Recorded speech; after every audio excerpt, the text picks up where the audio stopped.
Hello, I'm Simon. And I'm Dan. And this is a special episode of the Wikicast, the podcast about random Wikipedia articles. Today, we're joined by a guest. And I'm a guest.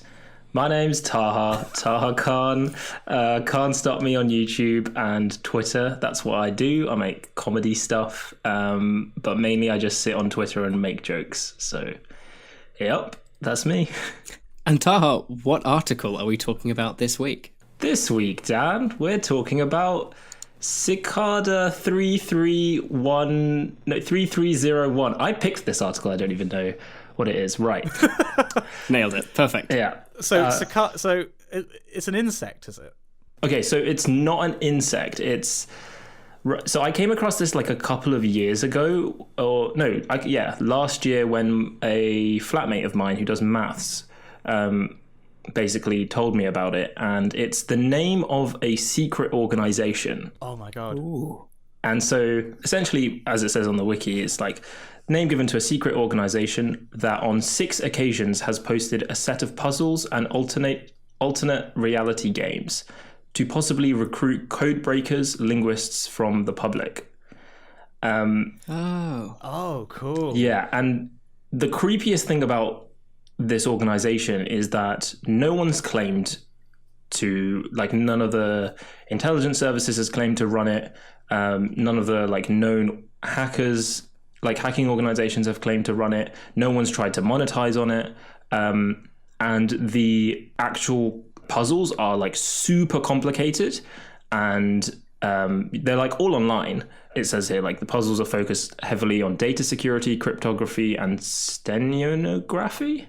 I don't know what that is. Okay, well, I'm going to have to stop you right there, because I think what you've done there is you've made the fatal mistake of bringing something interesting to this podcast. yeah, rookie error. Rookie error. We really specialise in high quality non-content. I think, I mean, for that reason alone, our audience is going to be rioting right now.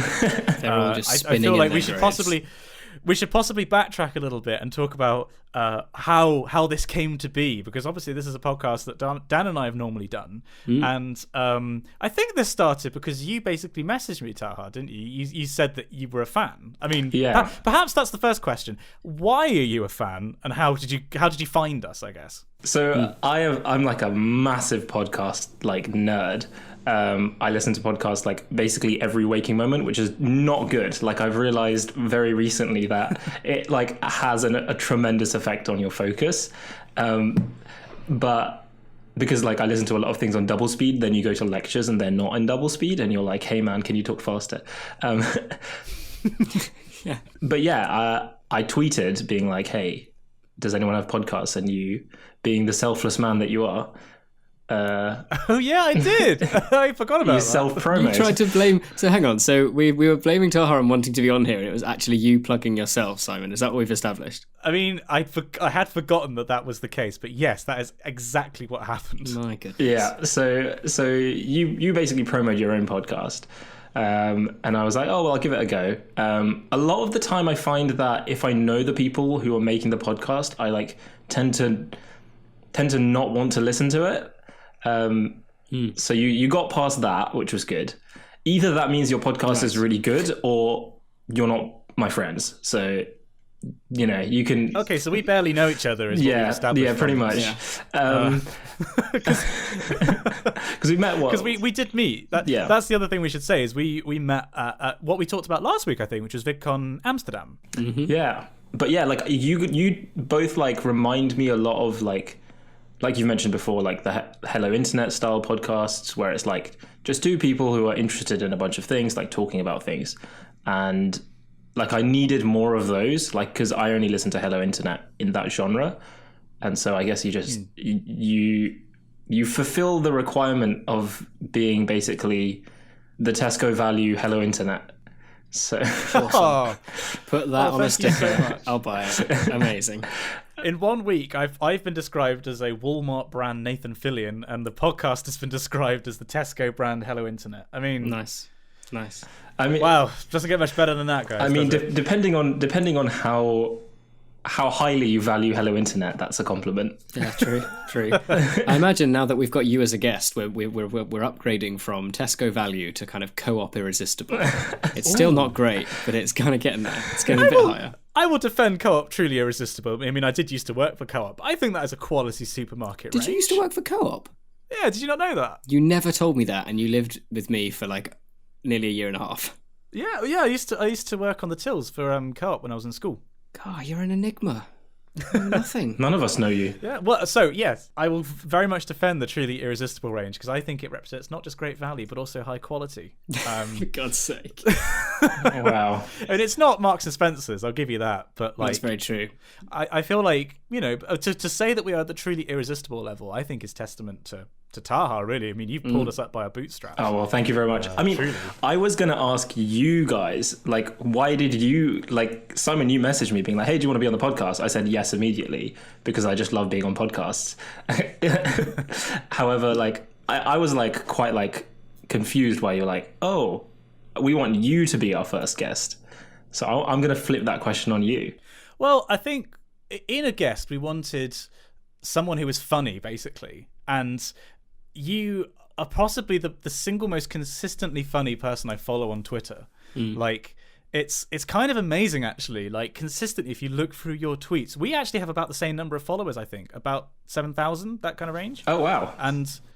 And yet, like, you get way more engagement than I do because you are simply funnier than I am.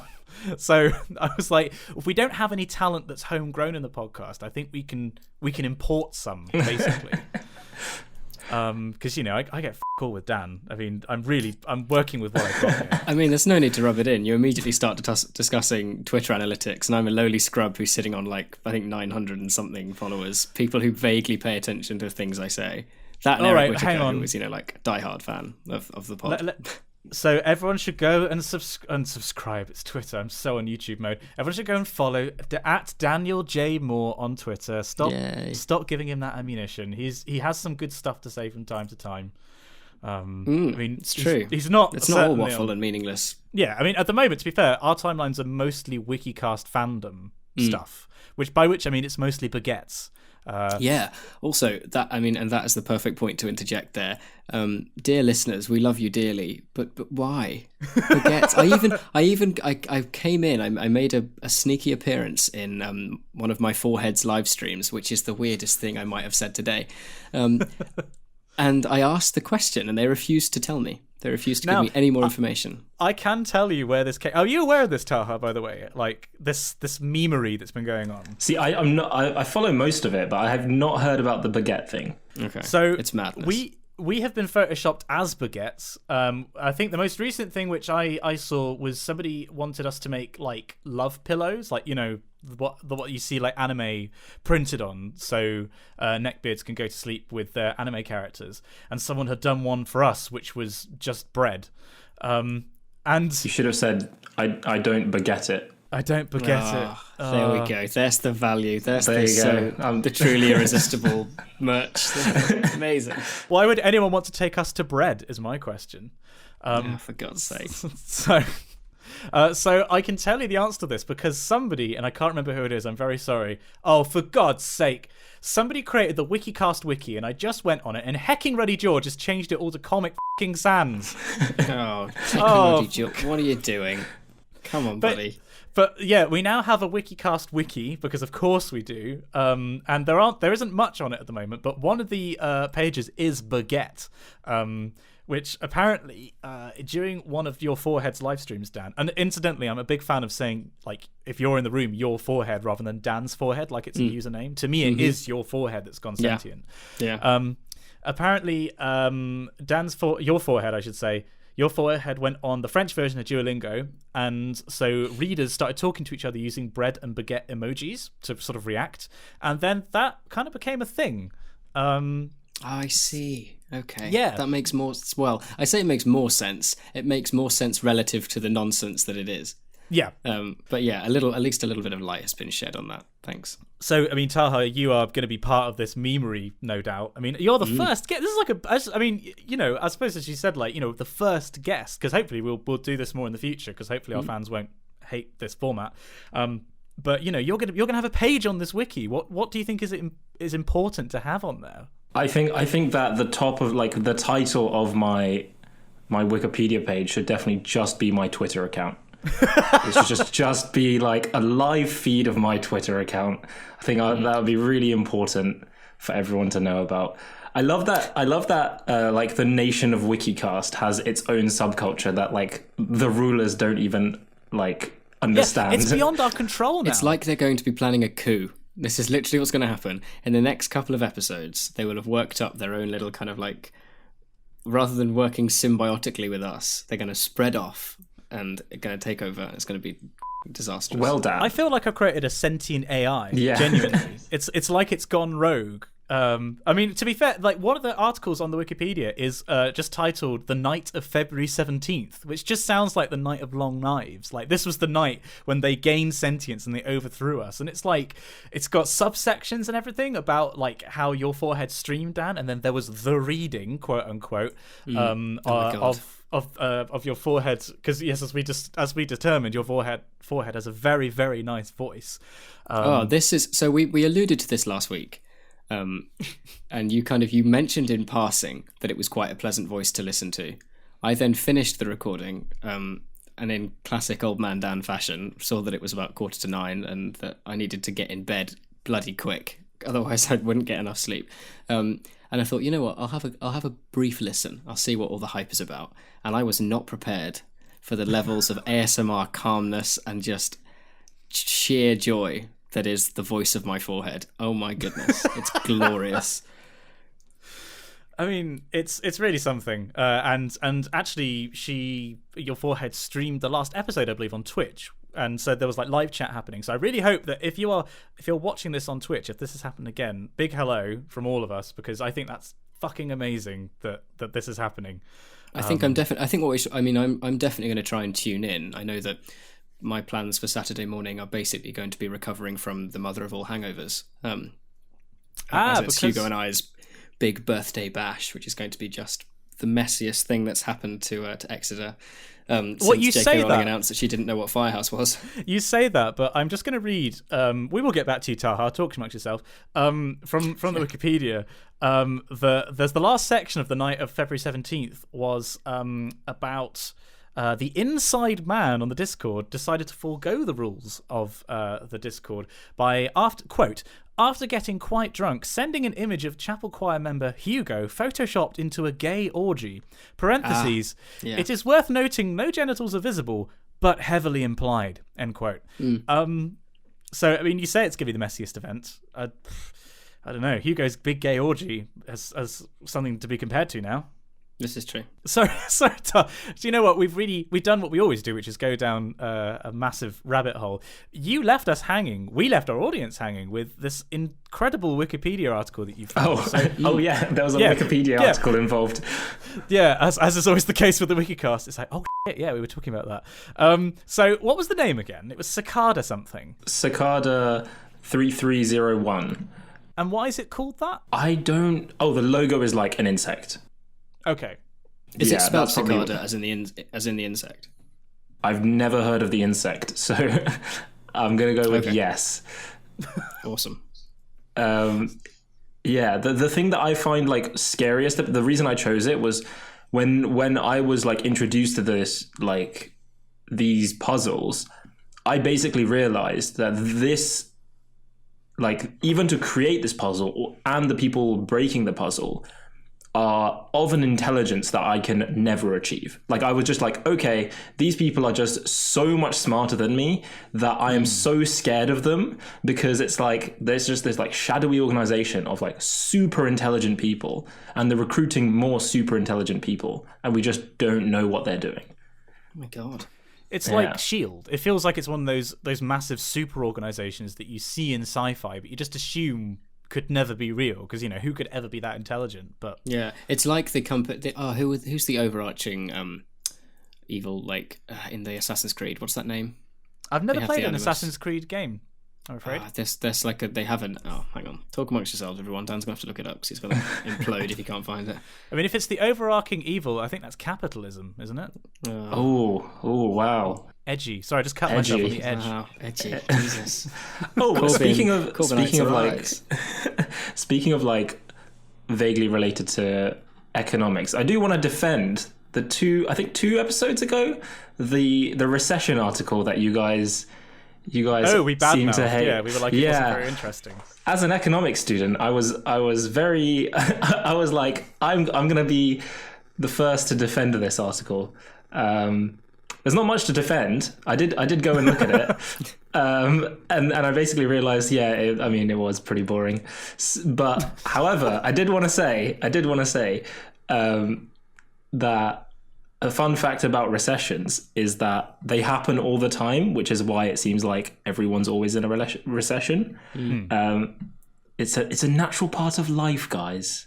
Yeah, I mean, because I've been thinking about economics more than normal because I just read Artemus, the follow-up to The Martian by Andy Weir. Which, have you read it? No. So it's about the first city on the moon, and he's written it from the perspective of an economist, like sort of how economically that city could actually function. And the basic comparison is like it's something like a luxury resort in somewhere like, I don't know, Mauritius or in the Middle East, where ultra rich people might go for a holiday every once in a while, but like everyday people will go as a once in a lifetime kind of thing. So it's got all these resources in a place where there really shouldn't be resources, and so there's like kind of economic ways of approaching the subject matter. And in it there's an interesting sort of monologue by one of the characters about the nature of economies and how they all kind of, just by definition, they go through different phases, and one of those phases is decline and collapse, and that along the way, like, it's natural that it's going to the graph's going to go up and it's going to go down. There's no point at which it's just kind of plain sailing the entire way. So when that kind of, when I think I'd read that just after the article, and it actually made me think maybe there is a little bit more interesting in it. I think that in that when you were discussing that, there were many times where I was literally like replying to you guys out loud because I was like frustrated by like inaccuracies, and I was just like, oh my god. Like, you were like confused about the definition of a recession for a while, and I was like, This is the thing. I specifically remember that episode because Simon asked me to try and explain the stock markets to an English and classics student, and I just went, economists around the world are going to be ripping their dicks off listening to Dan try and struggle through this garbled definition. That's why I didn't do it. That's why I asked you. There was a point where I was going to bring the same article and just be like, right, we're redoing it, guys. We're redoing this. Okay, just do it as like an economics lesson. Can we actually get what is the distinction between a recession and a depression then? Because I genuinely want to know. So depression just isn't an economic term. So it's just like people just say that on the news, I guess. But the recession is basically 2 periods of decreased growth. So 2 like quarters, and then it's officially classed as a recession. So like you can have like a bunch of 1 quarter decreased growth sandwiched between 1 quarter of increased growth, and you're not in a recession. It's only when it takes a nosedive for a long enough period of time, which is why like you'll have like 2 periods of decreased growth and then 1 period of increased growth, and then it'll go back into a recession. So it just seems like recessions happen all the time. I see. So is this a case of kind of the media hyping it up? It's like, oh, we're in a recession again, and yet that's kind of happens every couple of quarters, you're saying? Yeah. There's something called the boom and bust cycle. So what happens is the economy overheats because it's producing way more than it should, and then afterwards it like basically cools down, and that's a recession. I think we all lived through like one of the biggest and like most significant recessions in like basically history, and so to us recession sounds like this huge scary thing because like I know that when I was a kid, like every time someone said recession, it was because everything was falling apart. Whereas I assume that 40-year-olds or something would have probably been through a bunch of recessions that were probably okay. Yeah. So this is in reference to the 2008 was when it started. Was this the subprime mortgages? Thing? That was, and so when you think about it in terms of boom and bust, you have like all of the mortgage market was basically producing way more money than it should have been, and then as soon as people realized that, the economy basically corrected and just like went into a massive recession. Okay, I mean, again, you're skirting the dangerous coast of interestingness here, Taha. Like, this is really dangerous stuff that you're doing. Dan, have you actually found what you were looking for? By the way, you were googling something. Oh yeah, no, I found it ages ago, and then I got like, sucked onto a tangent of the 2008 recession because that was the Big Short film premise, right? With Margot Robbie in the bathtub. Yes. Yeah, which is... I watched a couple of weeks ago, and I really like. So I found that people, especially with Margot Robbie in the bathtub, I feel like she's explaining something, but no one's paying attention to what she's saying. Yeah, exactly right. I didn't learn anything. I'm like, they backfired on this one. Yeah. Well, can you just remake that scene? Can you just be Margot Robbie and just explain it and see if it's any different? Because maybe it's just being in the bathtub that's distracting. You don't have to look like Margot Robbie. See, the issue is, I don't know what she was saying either. So, you know. Like, film critics the world over are like, there was a scene in the middle of it that we loved. We have no idea what it was about.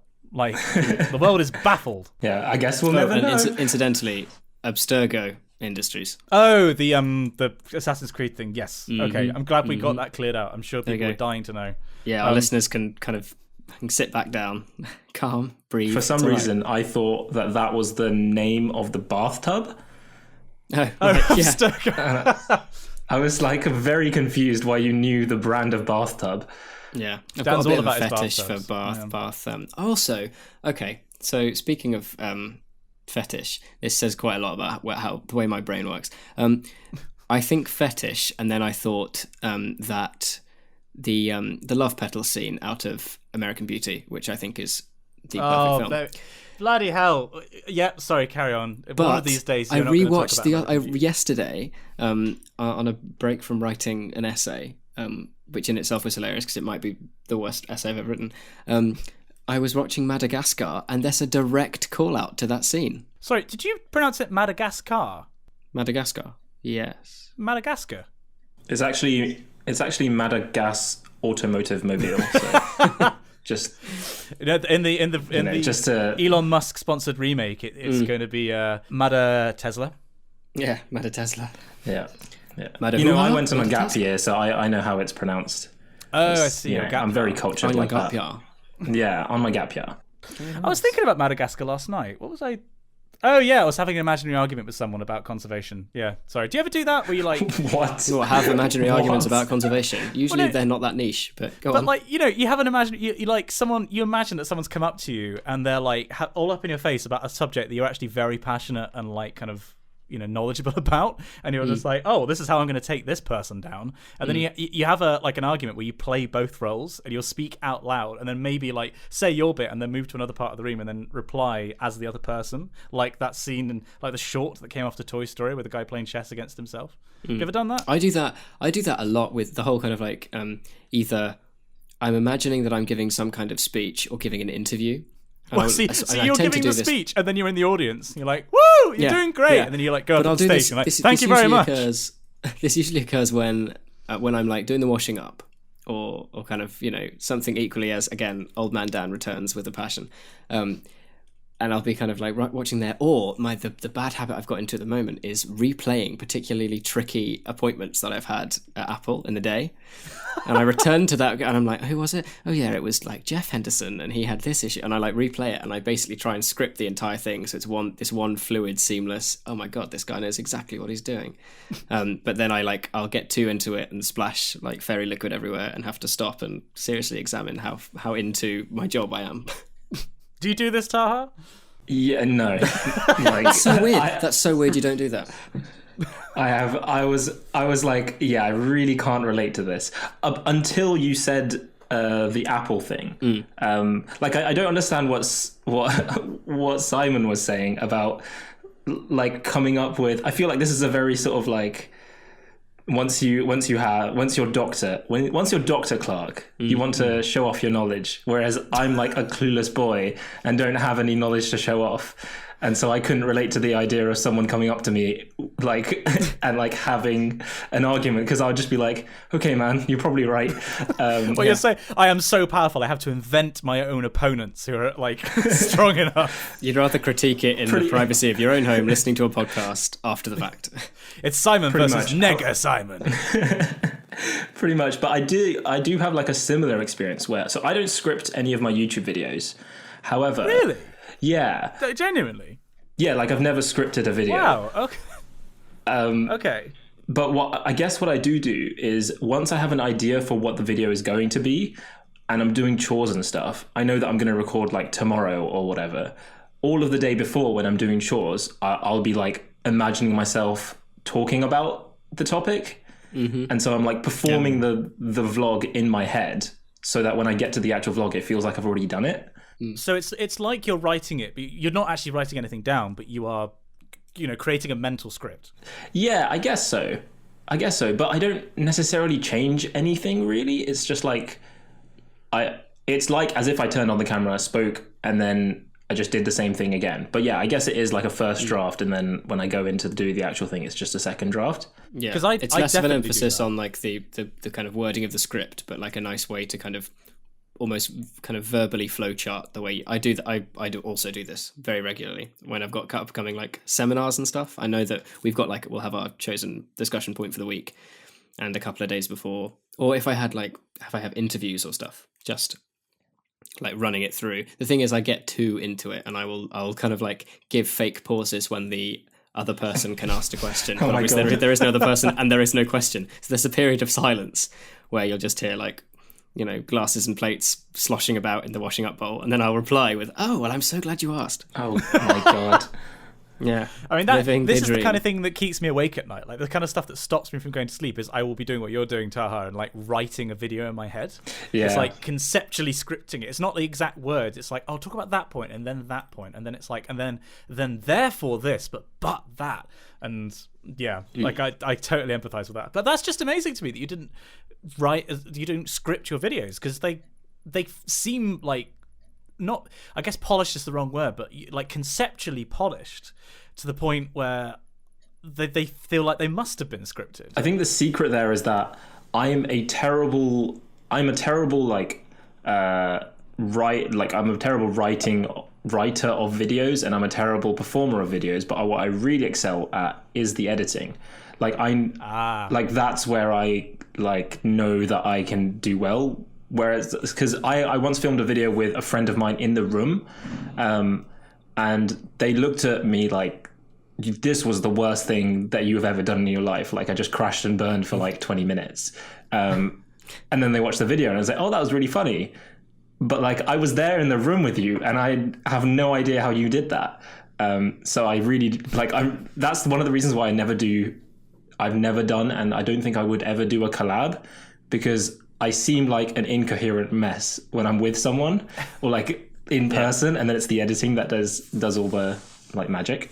I was actually filming a collab last week with a very big YouTuber, and for their sake I won't say who this was, but I was really quite surprised that when the finished products of their videos are so slick. And it's not like they're even edited snappily. Normally, they're actually one take. But when we were recording, they were not messing up, but they kept having to redo things like a lot more frequently than I was expecting. So like, it's interesting that that's like the exact opposite. That, the end product would indicate that they would be, that they're not a complete mess, but in real fact they are. So it's like that moment in The Wizard of Oz when the curtain is like withdrawn and you suddenly realise the actual kind of, the facade is shattered. I've like talked to a lot of YouTubers about this, and I feel like it comes in two categories. I feel like the YouTubers that you think don't script videos probably do script videos, and then the ones that don't, the ones that you think don't. I have a friend of mine called Evelyn from the Internet, and if you watch any of her videos, they seem like basically like 4-minute rants, but they're like really, really thought through and like scripted basically almost to the word. I'm not sure if I should say that, but I've said it now, so oh well. But yeah, Because I mean, my style of public speaking has always been to make it seem like it's spontaneous. I think there's a great. This is where you go into like a much more theoretical discussion of YouTube that I might have to write a book about one day, like genuinely. But I think there is a definite advantage to appearing to be spontaneous, because people take what you're saying to have less bias going into it, like it's less premeditated. And so I deliberately try and make stuff that does look like that, and some of the stuff that but also like it definitely, that manner makes you a more endearing person, doesn't it? Like if you immediately seem more humble, more relatable, because you're not just reeling off this, pre-prepared kind of splurge. You don't come across as an actor, basically. You come across as a genuine person. And particularly when you're dealing with what I started with, which was Oxbridge Access, I think the most important thing I could have done was to emphasize how I am actually a real person. I'm not paid to say any of this stuff. Like there's no reason to not believe what I'm saying. And I think that also carries across into science. So some of my stuff, I think, that looks like I'm making it up. Like somebody actually commented on it saying, why are you stumbling? Like you should learn what you're going to say before a video. And that was the Sign and Cos video, which I'd scripted down to the word over several weeks. So it is interesting actually that like that kind of relationship between, spontaneity and preparedness, I suppose. That's really interesting, because I am like almost the polar opposite in the way that like I deliberately want it to seem like a performance. Like that's one thing that I really like to emphasize, for a reason that I've talked about briefly, but never in videos directly. So I have this like running gag in my videos at the beginning, in which I have this like cup of tea, and then it turns out not to be tea, and it's like, lol, look at this, it's a lie. Everything's a lie. And the cake is a lie. Yeah, pretty much. Like it's this whole running joke that I have about how I want to emphasize that this is a performance, because one of the reasons that I don't upload very often is that I find it really uncomfortable and like weird that people are going to see me as like this relatable guy, when it's like, oh, I spent hours editing this, and I like want it to seem like this polished product, whereas I know that like most YouTubers are doing the opposite. So that's because the word that I use for my style of appearing to be real but actually being a lot more premeditated would be verisimilitude. But as far as I know, I just had a quick check, there's no antonym of verisimilitude. There's no word for something that gives the appearance of not being real whilst actually being real. There's a lexical gap there that you could fill. You could define the word for that. That's now carnitude. Carnage. Carnitude. Yeah. Did you hear that, Wikipedia makers for the Wikicast? Carnitude is the opposite. Wait, can I have the word be like the URL to my Twitter account? Like you have to say, oh, it's twitter.com/can't stop me. Oh yes, the antonym of verisimilitude. Well, I mean, there it is. That's the thing now. With the people who are editing the Wikicast Wikipedia, you know what you need to do. I always found that interesting because like will.i.am, his like he's got incredible branding, because if you tweet or like type will.i.am anywhere, will.i.am, that's his URL. And so every time you type his name, it's a hyperlink to his website. And that's just genius. Yeah. It's just incredible. I think actually, we've been talking for quite a while, and there's a lot more that we want to talk about, but I think specifically in the next section. So should we just take a quick leap over the boundary into Critics' Corner? Here we go. Okay, so we've all gone and seen a film, unusually for the podcast, in which normally one of Dan and I sees the film, the other one's been too busy. What have you seen recently, Taha? I may or may not have seen it like multiple times in like over the course of the same 24 hours. But I did see Black Panther 3 times over this weekend. Wow. 3 times in a weekend. Oh my God. I mean, I've seen it once, so I can't quite claim to have the same mastery of the subject matter that you can. But Dan, you literally just got out of the cinema. Yeah, I left the cinema about just over an hour ago. Cool, okay. So we're all. I think, would it be fair to say that we were all fans of Black Panther?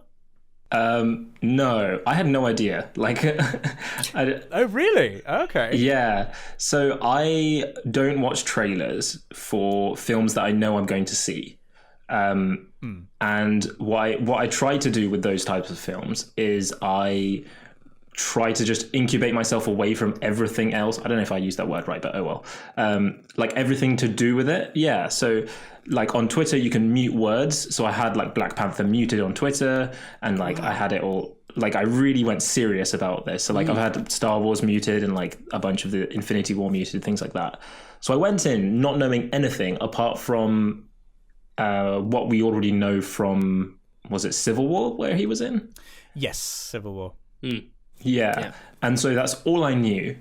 And I went in just like fresh eyes, and like it was so good. I don't know how much we want to, I don't want to leap into it before you two. I mean, we well, won't I do feel spoilers. like that's given that was your like initial impression, and you absolutely totally like ostracized yourself from any particular like media influence on the film whatsoever. Simon, what was your kind of before you saw the film, your initial thoughts of what you were kind of thinking it was going to be like? So I have to admit, I knew nothing about the character of Black Panther apart from his appearance in Civil War. And I have to admit, I also, this is interesting and not related to the film, I assumed it was named after the civil rights group that Forrest Gump meets. Apparently it wasn't. They were both named after an all-black tank battalion in the Second World War. So I looked up a little bit of the history. But I'd seen the trailer, and I remember from the very first trailer, I was incredibly pumped for the film. Like, the very first one that was intercut with "The Revolution will be televised." Sorry, the revolution will not be televised. The revolution will be live. I was really, really keen, and then I think I might have gone away for a bit. And then as the social media buzz kind of picked up over the past couple of weeks and maybe months, I guess, I was very, very excited to see it, and I'd heard good things about it. So when I went in, I was going in with high expectations, which were definitely met, I think. That's really interesting. I saw the trailer a while ago and watched it and was like, okay, am I fazed by that at all? The reaction that I had to watching the Black Panther trailer was on par with the reaction I had for watching the Greatest Showman trailer. Interesting. Oh dear. I was just like, I genuinely, and I was feeling this right up until I left work today. I legged it home, I got changed, I legged it back to the cinema to go and see this. And right up until, like, even through the trailers, I was starting to fall asleep in the trailers. I was like, I'm going to see it because, you know, we're all going to discuss it, and maybe I'll have some interesting points on why I'm just kind of so unfazed by it. And within the first, like, I think it would have been just the first kind of opening fanfare of music, and I've got quite a bit to say from like a soundtrack perspective, but it totally surpassed expectation for me. I was really, really surprised. So we're actually coming at this from all angles. We've got the person who came in mute about everything, the person who came in excited as all hell, and the person who came in really not wanting to enjoy it, or not expecting to enjoy it, and yet we all came out with positive experiences. So I guess that's I do want to make a case for not watching trailers, because I know I'm in the minority, and I just want to... I was with you for the most recent Star Wars film. I mean, to be fair, I wish I kind of hadn't watched the film either. Oh, God. There you go. But I understand what you're getting at. Yeah, because I think the thing that I can point to that like really solidified it for me was I was in the cinema for Thor Ragnarok, and the Hulk bursts through into the arena, and to me that's incredible. I'm like, oh my God, the Hulk's in this film. But everyone else already knew. And so I turned to my friend. Yeah, because he's in the trailer. So I turned to my friend next to me, like expecting him to also turn to me, being like, oh my God, but he's just watching as if it's normal. And then afterwards he was like, yeah, it's in the trailer.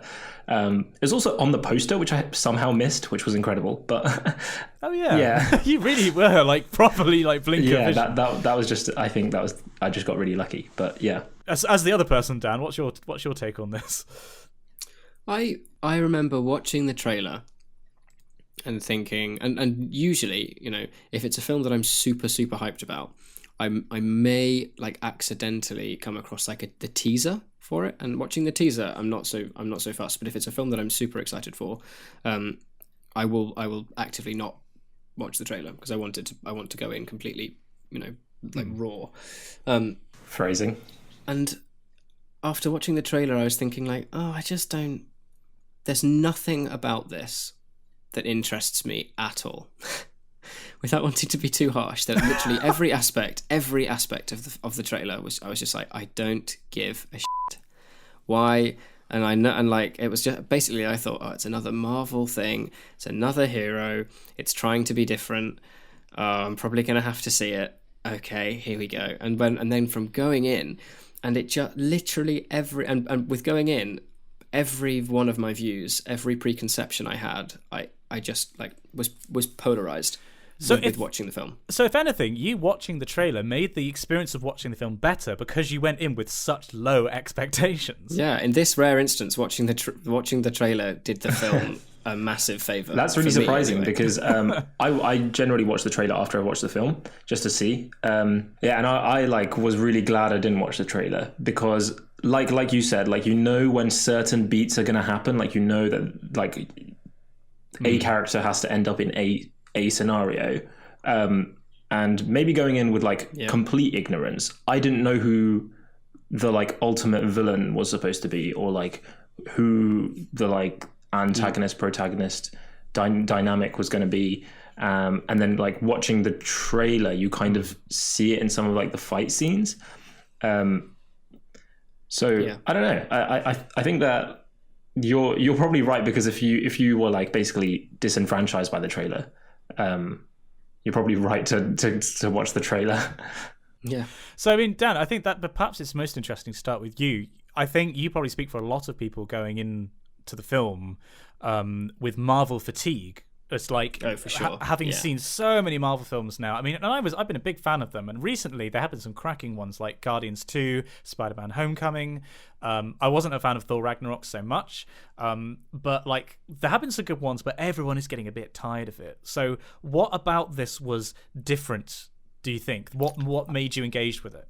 I think the manner in which the story was told, both squeezing in your classic Marvel superhero storyline with real important points of discussion and kind of an area and kind of leaves you walking away thinking like, like both your kind of your hero and your villain were coming at an issue with really valid points, and there was a real kind of moral conflict going on. It basically, the script had been really, really thought through, and a lot of care had gone into it. I think equally, I think the thing that really saved the film for me, certainly in the first 5-10 minutes, was just hearing that like the score is intriguing. It's so different. It's so different. It's this like amazing clash of classic Western orchestral like strings and trumpet fanfares with this really deep kind of earthy polyrhythmic like African.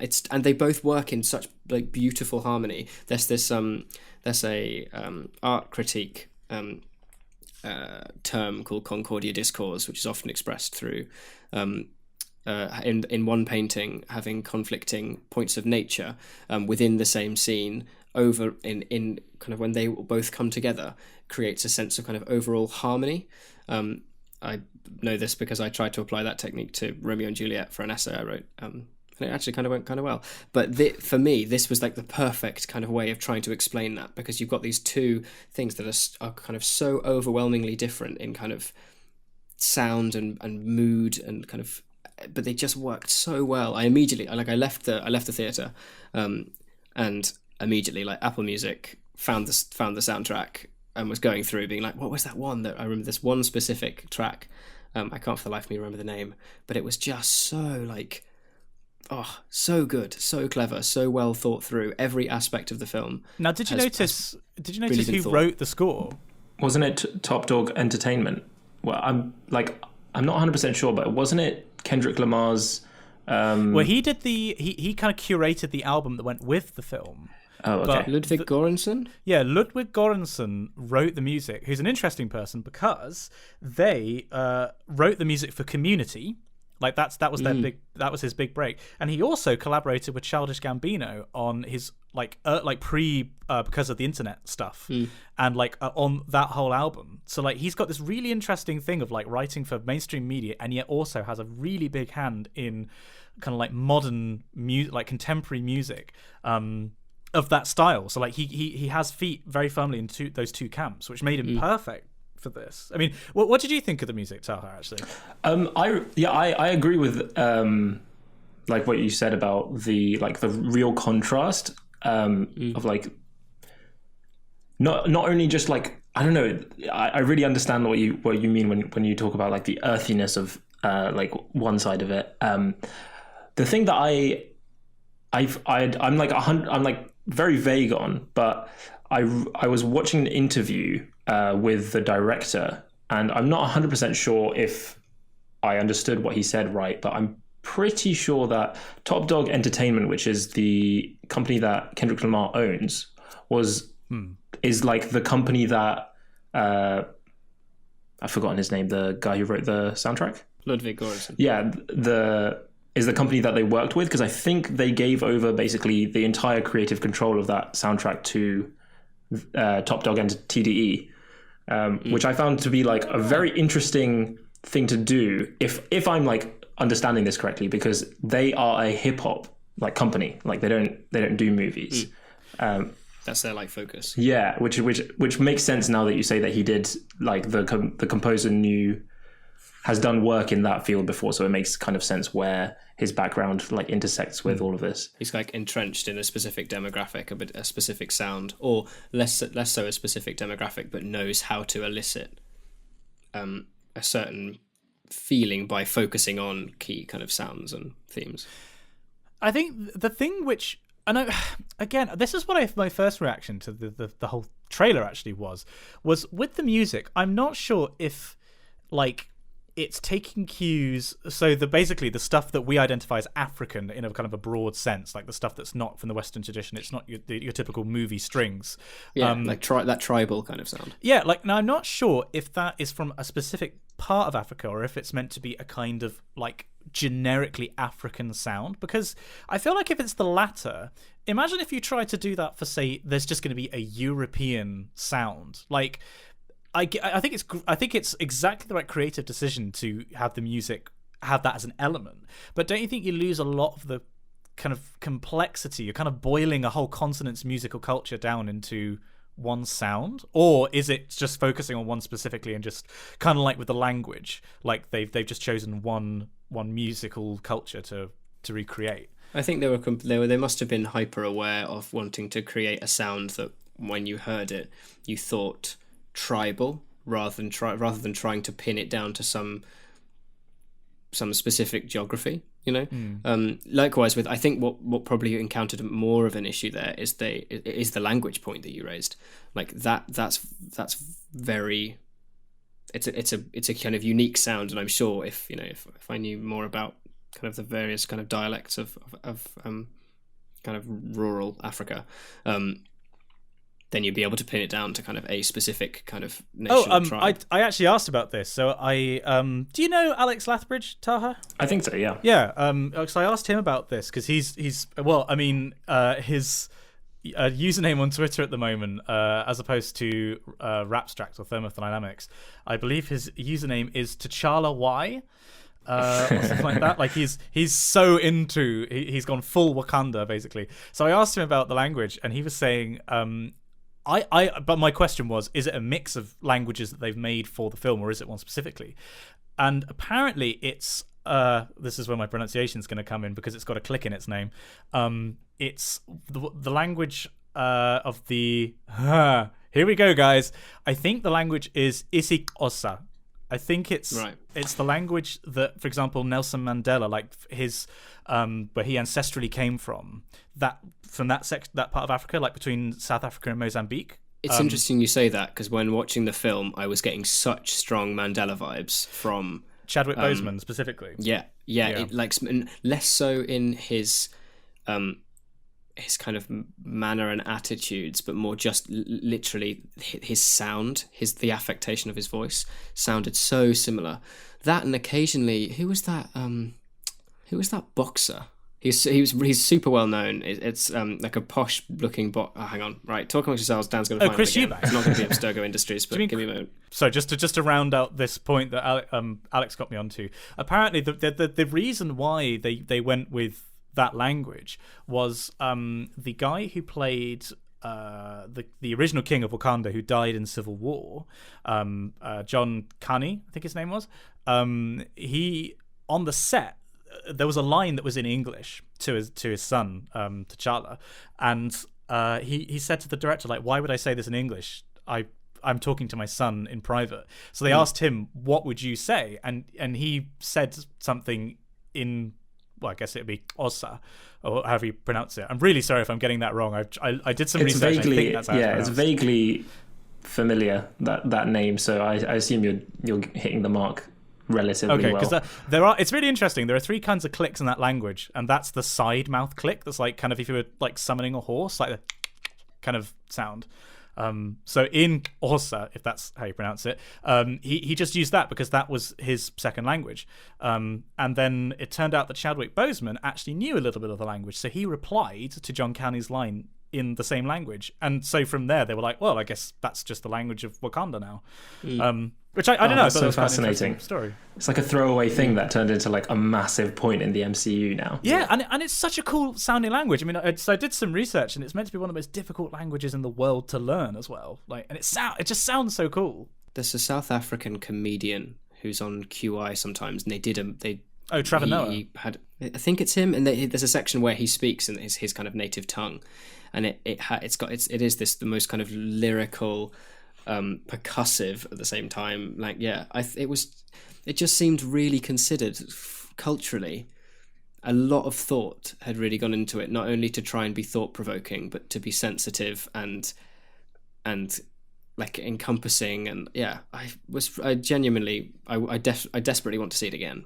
Just to kind of to look at it in more detail, because I definitely, as the film was going through, I was a bit kind of like, eyebrows high in the sky, just kind of in awe of how surprised I was watching this. It really felt like a phase 1 film, and that's something I really appreciated. And I think that's the reason that Marvel fatigue really didn't translate into this film for me, was because it felt like its own story. It wasn't really that connected to anything else.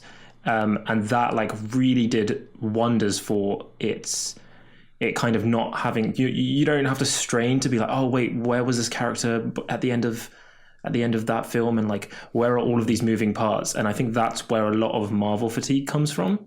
Yeah, another interesting thing that I noticed, this was the first time where the appearance of who's the exec producer, Kevin. Oh, you mean Stan Lee? Yeah, the first appearance that he's made in a Marvel film that I thought like, that feels so hammed in, just purely because this film felt so not Marvel-y.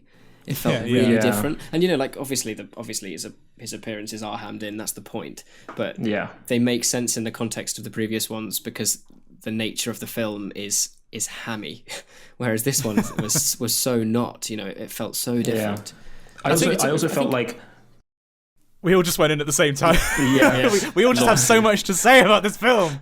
I felt like my opinion on the Stan Lee cameos is that I enjoy them more when the character or whatever role he plays can be replaced by anybody, and the story still makes sense. Whereas in this one, the cameo doesn't make, like, I feel like it wouldn't make sense if it wasn't Stan Lee. Like, the reason that we all accept that scene is because, it's Stan Lee, so we get it. Whereas in other ones, like him being the FedEx man, like that could be played by anyone, and so it kind of makes sense. It doesn't pull you out of the film. Yeah, I mean, I suppose amazingly, actually, I don't know how long we've been talking about the film, but the fact that they had to put Stan Lee in the film because it's a Marvel film, they also had to. It probably felt hammed in because there are 2 other white guys in the film. Yeah, that's true. We literally have gone for however long, and we have, which I think is fantastic. As I was talking to Alex about this, like, I just feel like so much of the attention on this film has been like, oh, it's the first black superhero movie. I mean, apart from Blade, like, it's the first kind of black ensemble, and everyone's been focusing on that rather than how fucking amazing a film it is. Like, it's a genuinely, like, beautiful looking. The cinematography is gorgeous. The writing is amazing. The music's great. Like, it's a good film, and yet everyone's kind of talked about the race issues, which, yes, are obviously very important, and, like, there's a huge extra layer to the film, but, like, you know, I'm glad that we were able to talk about how good it is as a piece of art. I mean, I suppose on that point, so yeah, my point being that, you know, there were only two people who were in Lord of the Rings, which makes them, as I've seen on Twitter, the Tolkien white guys who are in the film. I was going to make the joke if you didn't. It's stuck in there. But I mean, you know, they also, I thought both were very good, actually. I didn't think too much of Martin Freeman in the Civil War film, but I thought he was good in this. And Andy Serkis knocked it out of the park, because he's just, I really like that guy. Like, as a piece of art, sort of tying over into the, I guess, sort of the discussion about it being such a milestone film, I guess the best thing you could ask of any piece of art is that it's like a mirror where you hold it up and you see something more of yourself than you otherwise would. And I feel like, specifically being white British, a lot of that happens in this film. And, you know, I feel that we're both more educated and perhaps more aware of these issues than a lot of other people in the UK. But even for me, there was the line when I know what you're going to say. I know what you're going to say. The Killdozer, that was his name, wasn't it? The line where he says the sun will never set on the Wakandan Empire. Yeah. And it's like, oh, that sounds so evil. Like, when you put it like that, like, it's just one of those things that culturally has always been in the background in the UK, and it's like I guess because we've always seen it as the oppressors rather than from the perspective of the oppressed. And it's like it was such a light bulb moment for me, amongst other moments in the film, that really, like, it kind of revealed a lot about how we actually think about the issues on a deep level that I hadn't considered before. I was gonna say, just to perform a cultural reading of the film there's so many layers to it. Both what you see on screen, and again, without wanting to keep harping on about the score, the kind of the considerations that are made there of balance, you know, like the kind of the hip hop influences, and being able to tie in to be able to tie perfectly together, like tribal Africa and you know, hip hop, 21st century America, as these two, just like they're linked in every sense. And that's why, you know, I was a bit disappointed that watching the BAFTAs, music and soundtracks seemed to take a bit of a back seat, which is really, really disappointing. When Mark Kermode came down to Exeter was my one question directed to him, where I was like, why do not people need to talk about music more? It's so vitally important, and this is such a valid point, because I think if the score for this film wasn't so considered, I don't think it would have been nearly as successful in kind of being thought provoking. Just on that BAFTAs point, really quickly, can we just, on a completely, well, not completely, but kind of unrelated note, my boy Roger Deakins got the BAFTA for Blade Runner 2049. So maybe this is the year that he gets his Oscar, and I know he's going against the first female cinematographer to be nominated, but give my boy his Oscar. He fucking deserves it. Anyway, sorry, that's just my Roger Deakins fanboy corner. So Taha, you were going to say something. I was going to say, especially with what you said about how like it makes you think about like all of these other issues. What I really enjoyed, coming from someone who, I didn't say before, but I do PPE, which is politics, philosophy, and economics. And what I really enjoyed, especially I enjoyed it a little bit in Civil War, which was this. I like films when they embody an ideological battle. So like in Civil War, you had like pro-regulation against regulation. That was the whole thing about the Accords. But in this one, what I really, really enjoyed was, you had all of these different characters occupying very different spaces in a political, political ideology. And it's like inherent in all of the characters, and no one really has to see it, but it's there. And what I really enjoyed about it is, especially with all the discussions about the film afterwards that I've had with people, people empathize with different characters, and what they're unwittingly doing is they're basically, they're basically revealing what kind of political ideology they kind of side with in a very kind of natural way. They're not saying, oh, I'm really, pro isolationism or like interventionism, but they say, oh no, I really liked the points that this character made about like how Wakanda should deal with things. And I really enjoyed, like, I guess coming from someone who wants to like increase political literacy, I found this to be like a really interesting piece of like essentially like education in a way that like that layer to it was really, really fascinating to me. And I think that's one of the reasons that I've gone to see it so many times, is just because they're making political arguments that like I would make in an essay, just like in this incredible piece of film. Everyone enjoys it without knowing any of it. I mean, do you think it's too much to say that there's like kind of a parallel between Malcolm X and Martin Luther King, between Killdozer and T'Challa? Like kind of the violent and non-violent means of overthrowing oppression. Like you've almost got like kind of the two approaches from the American Civil Rights Movement being embodied in those two characters. In a way, yeah. I see. I didn't actually think about that, but I see what you mean. Also, I just want to say that before, I know people are going to write in about this, so it's actually Killmonger, so you don't keep saying that. Oh, yeah. It's, you have to admit, it's a kind of stupid nickname. Like it's like a 7-year-old made it up. So I'm very sorry, Black Panther fans, that I've been mangling that one. Yeah, no, I see what you mean about the it's like the radical revolutionary versus the more moderate revolutionary. Yeah.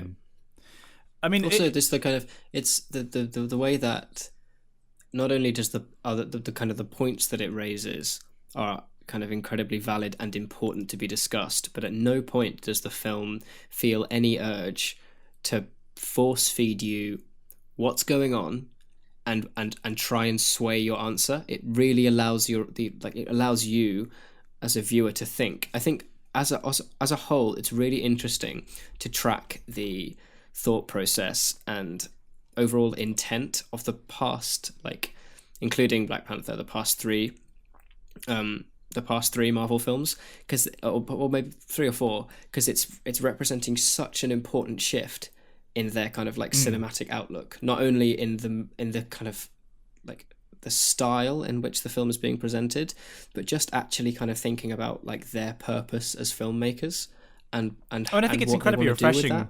It's incredibly refreshing to be presented on. It's almost like Morpheus and the Matrix, like being presented with two viewpoints, where one is it is the antagonist and one's the protagonist, but they're presented on a level playing field, and you do empathize with both of them. I mean, something that other people have emphasized is just how good the character development is, that you do understand why everyone is coming into the final confrontation with the view that they have, and you empathize with them. It's incredible. Right. If you haven't seen this, guys, readers at home, if you haven't seen this film, you really should go and see it. And you should send us your reviews to spongyelectric@gmail.com. Go and have a look at people who listen, people who are on the Wikicast Discord, because there is a Wikicast Discord, or are going to listen to the episode live. Suss out if there's any other Wikicasters who kind of are near you, even if it involves going into kind of like the kind of the city near you, and go and see it together, and then go and get dinner and have a chat about it, because it will be such an interesting conversation to have. Obviously, it'll be nice to meet up with some other fellow kind of readers as well, but I think the one thing that I came out of this film with most excited about was, one, I'm so surprised and in such a good way, and two, I can't wait to discuss this film. This has been really fun. We have actually been talking about it for quite a while. Perhaps one more point each, if that hasn't been made yet. Taha? Okay, I'm going to go with 2 short ones. One is, I guess this is just a pitch to the readers at home, which is, one of them is that I don't see films twice. Like, that's just not something I do. I haven't seen any other film twice, apart from the last Star Wars film, which I saw because it's a long story, but basically I ditched someone to go see it early, and then I felt bad. Okay. And then the second point, there was one other point in the film which I just thought didn't need to be there, and and without spoiling it, there was a Vine reference that I just hated. Like, I think it's a very yeah. Oh god, it was just like, why is this, like, it was such a perfect film, and like that really took me out of it. I mean, Dan, but yeah. Do you have anything else that you'd like to add? I think by extension, there were like a couple of moments, if I'm going to be really picky, where I was a bit like, oh, it's getting dangerous. You're doing something so different and in such a good way. Please keep sticking to it. And there were moments where even just kind of like second sequences where you could get the feeling that the filmmakers were thinking, oh, we do need to put something a little bit kind of trashy in there because it is a superhero film. And I kind of respect that. Like they did some really, really different stuff, and that took balls. But equally, it would have been really great if they could have just tried to go in a different direction, in like completely, you know. But yeah, otherwise, that's really, really harsh, nitpicky criticism. I mean, I think I already mentioned the cinematography briefly, and I think not enough has been said about how beautiful this film is. Like, it is really stunningly good looking. I think if I was one final point would be, of all the things, I never thought I'd say this about a film, I thought the titles were really, really cool. Like the Black Sand, especially sort of tied with the music, both at the beginning, the kind of origins of Wakanda, and the end, at the credits. I just thought that was the coolest credits I think I've seen in a film in a very, very long time. Yeah. Like, it was almost like, it kind of felt like James Bondy, but not trash. Yeah, that kind of like the smoke or kind of blood in the water blossoming kind of vibe. Yeah, I see what you mean. Yeah. But actually, by extension, on that point with the Black Sand thing, as an exercise in world and culture building, I thought the city of Wakanda was the coolest thing ever. Having these like sky-rise buildings with mixtures of other kind of more kind of gritty, primitive architecture. It's really good. Everyone go and see it, please. On that point, I tweeted a couple of days ago how I came out of the first viewing and my first thought was, I need a Netflix TV show about just the everyday politics of Wakanda. Like, that's something I'd be super interested in. It's just like, you know, House of Cards meets Agents of S.H.I.E.L.D. in Wakanda. Yes. Just like, I would just watch that over and over again. Like, I just feel like it's so ripe for that because they've built this whole world. And you don't really get to meet it enough for the story, but I really just want to dig into it. I mean, basically, if you haven't been able to tell readers, go see this film. It's really fucking good. The end.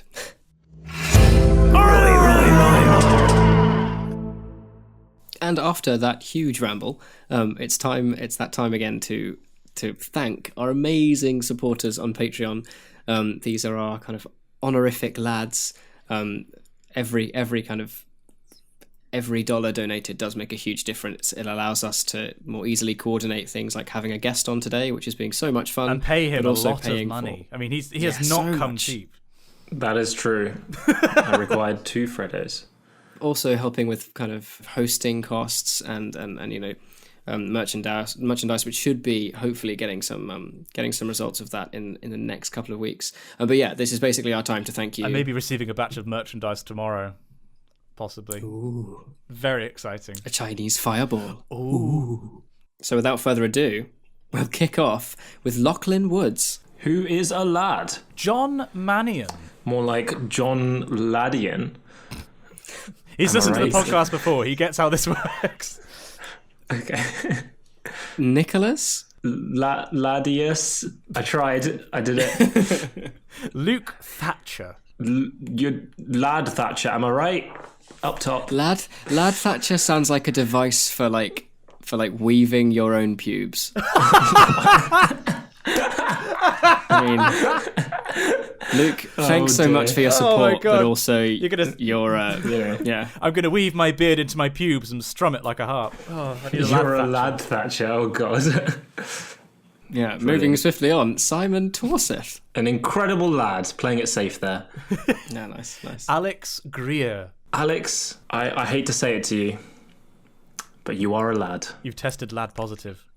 You've tested lad positive. Alex, I'm so sorry. Geordie Eschendahl. Lad. Miles Kornfeld. Lad! I went to the other side of the room so I didn't peek. No, professional, such professional. Matt Maguire. More like Lad McLadius. It wasn't even close. Aladius. It's clever, it's witty, I like it. Is that what the Roman legionaries fought with? Aladius. Chad Romans. Next up we have Emma Emma Kavanagh! Emma, you are a lad. I'm playing it safe again. We return to Jay Wright. More like Jay Lad, am I right? Yeah. Woo! Nailing it. So return to Jay Wright. I don't know why, but for some reason your voice intonation reminds me of like the old school where they do football results on the radio. Like, return to Jay Wright. Wikicast 3, Angela Ladd. Oh, sorry, I stole that one. Oh, hang on, let me give you another name. Angela, you're a lad. The next one for Taha is Kieran Kelly. Kieran, I don't know how to say this to you, but you went to the University of Ladsmith and you graduated with a first. You are a lad. Congratulations, your parents will be Kieran. so proud.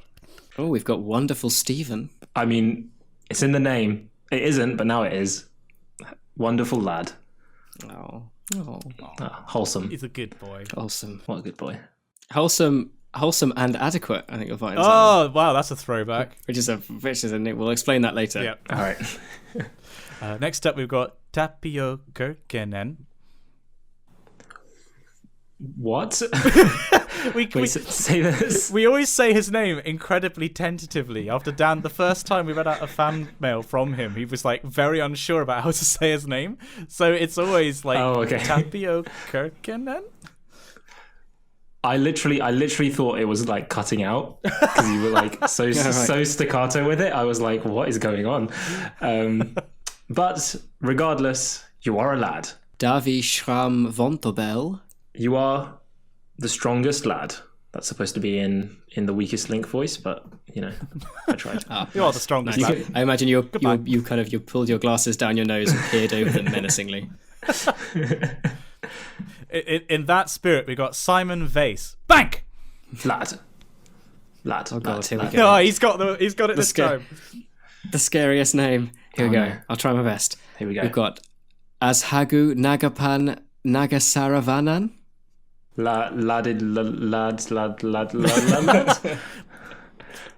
And then the one, the only, the robot-loving Dan Hanvey. Dan, you are a lad. Oh god, kept me in suspense. Oh, Good grief. Yeah. I was wondering what he was going to be. I wasn't sure if he was going to be a lad, you know. Like. Thank you so much to all of our Patreons. Those are our top lads on Patreon. But we also have, of course, the never-ending battle between, which we haven't referenced in quite a while, actually, the never-ending battle between Team Cat and Team Dog. For the record, I am Team Cat. Yes! Oh my god. You're never coming on this podcast ever You're again. always welcome on this podcast, Taha. That is wonderful. So, Dan, what is the score between Team Dog and Team Cat at the moment on the Patreon? Remind me. The current score, Simon: Team Dog 20, Team Cat 24. Oh, yes. That is. We are getting closer. Every week we're getting closer. That is a precarious lead right there. I mean, 4 cat points. Cat people. You know. Taha, which is give your friends Roman's countryman speech to cat owners of the world. Cat owners of the world, we need you at this moment in our history. If the dogs win, we will never be able to. What do cats like? Eat nothing. Fish. Cats. Catnip. You know, the dogs, they run on a policy of hard anti-catnip propaganda. So. You know, to protect against our rights, we should legalize catnip. Legalize catnip. What do we want? Catnip. When do we want it? No. No, meow. Dan's been converted. That's what I'm hearing. I'm hearing Dan. Oh no. Very pro cat there. I know that my forehead's probably going to isolate that clip and take it out of context. Forehead, do it. Do it now. Do it. Forehead, don't betray me. Don't you do this. And now we find ourselves in Crisis Corner, or Agony Corner. It's subject to rebranding. This is the corner where we're going to be taking a question, an issue from one of our readers in crisis and attempting to engage with it on a deep level. Actually trying to give you some serious advice for once. Not something Yeah, go on. Before you, get the questions from them, I have a question for you. So I've been wanting to do some like educational content on YouTube, right? Right. And I want to do it in like the social sciences, and I know that there's like the phrase SciComm, as in science communication. Someone asked me recently, being like, does social sciences count as like SciComm? And I didn't know how to respond, because like obviously logically the word science is in social sciences, but it doesn't feel the same. Yeah, I like, my gut instinct is to say no, but that's purely because of what already exists out there. I don't see any particular. I mean, because like, has Crash Course done anything on social sciences? Like they did sociology. They did sociology, right? Yeah, and they've got economics. I don't know if I class that as SciComm. Actually, that's an interesting question. There needs to be like it's not even humanities, is it? It's that halfway house, in the same way that like a lot of geography is between. It's not humanities, but it's also not regarded as a science. Because it's mainly colouring in, yeah, and then it gets a lot of flack for that. There it is, that prejudice. I'm sorry, everyone. I'm sorry. There was a lot of cutting and sticking as well. To be fair, yeah, true. And the finger painting's actually harder than it looks, because you've got to clean up afterwards. So I have dated two people that did geography at uni, and there's a lot more to it than that. I feel obliged to say, especially considering that my atmospheric physics PhD is kind of half in the geography camp as well. And I didn't do a single bit of colouring. Do they venture into origami? I feel bad, but like I studied geography so like I studied geography. So I feel like I can make those jokes. Yeah, it's like that. You can only make the joke about it if you are yourself a geographer. Otherwise, you get beaten up. Yeah. It's like how someone takes the piss out of your friend. You're allowed to do that, but no one else can. Like you'll fight. Yeah. Yeah, I guess I wouldn't class it as SciComm. But fascinating. Yeah, fascinating. I think anyway, that might cause some controversy. Oh, good. Did you just bait me? Have you just thrown me under the bus with that one? I mean, I just threw it out there because I think that it's like a question that no one's addressed, but I feel like everyone's gonna just like innately sit on different sides of that. Okay. So I feel like you'll get people writing in. Readers, do write in, because I mean, I feel like I want to say it's SciComm, but at the same time, my just gut instinct is to say it's not. But I feel like that's purely because I haven't seen any really on YouTube. Yeah, my gut was also to say no, but then they were like, yeah, well, what is it then? And I was like, Bloody hell. Okay, well, so that we've started out Crisis Corner with causing a crisis. A crisis. Yeah. We've started with the kind of the answer to that question is maybe we shouldn't subscribe to labels. And on that note, yes, we now move on to the actual crisis, which is happening from our reader Anonymous, who has sent us a message. Nice. Who has sent us an email. Much LGBT, so drama. So I'm going to read this out in full, and then we will launch into our discussion. And Taha, it'd be interesting to get your opinion on this. So the others haven't seen this, so this is me reading it for the first time. Dear Messrs. Clark and Moore, a couple of years ago I was outed as bisexual to the entire school, and that's bisexual incidentally in rainbow colours, which is a nice touch. As the mature person I am not, this shouldn't bother me too much, but it kind of does, because I'm quickly coming to the realisation that my time at the school will at some point be over, and if I want closure, it will be best to get it relatively soon. So first, a bit of background information. Point number 1, super bi, unimportant, moving on. 2, confessed to a guy at one point some time ago. He was hot, I asked him out, suddenly the entire school knew. 3, was bullied intensely for like a month by his friends until people got bored because bullying LGBT kids doesn't have much variety in it. 4, the guy is probably not homophobic or whatever, and I'm hoping he didn't tell his friends because he wanted them to bully me, but I don't really know. 5, this sounds like high school drama because it was high school drama at the time. Now, I haven't talked to the guy in ages, but it's kind of important to me that he understands that I'm still annoyed by the fact that my coming out wasn't my coming out. Is there a way to talk to people that you haven't talked to in ages about awkward subjects without seeming bitter? I really don't know how to bring the subject up without freezing up or something, and sometimes I think it would just be better to ignore his existence and continue with my life. But I'd also like closure and for things to not be awkward. I open the discussion to the floor. I mean, so basically, how is there a way to talk to people that you haven't talked about in ages about subjects which are awkward without, all the kind of negative connotations? I mean, Taha, this is your first time here. I'm going to throw you in the deep end. What's your initial reaction? I mean, my initial reaction is that's quite brave of you to want to do that. Very, yes. Yeah, I mean, we mentioned it kind of before where we were talking about we're all happy to just sit and pretend to have conversations with people. So I don't know. I mean, I think that kind of addressing the outcome or the goal of why you're beginning the interaction is always really helpful. Like, I've talked to people from the past but I will start the interaction like, hey, I'm just messaging you because it's been a really long time, and I'm just like, especially because it's like near the new year, you can kind of be like, oh, I'm just turning a new leaf or whatever, and I just want to tie up some loose ends from school and then kind of just go into it. Which I feel like it's a good way of doing it because it feels less like this is a problem, or like very confrontational, and more like this is like a piece of admin in a way, because it's like, oh no, I'm just tying up all the loose ends.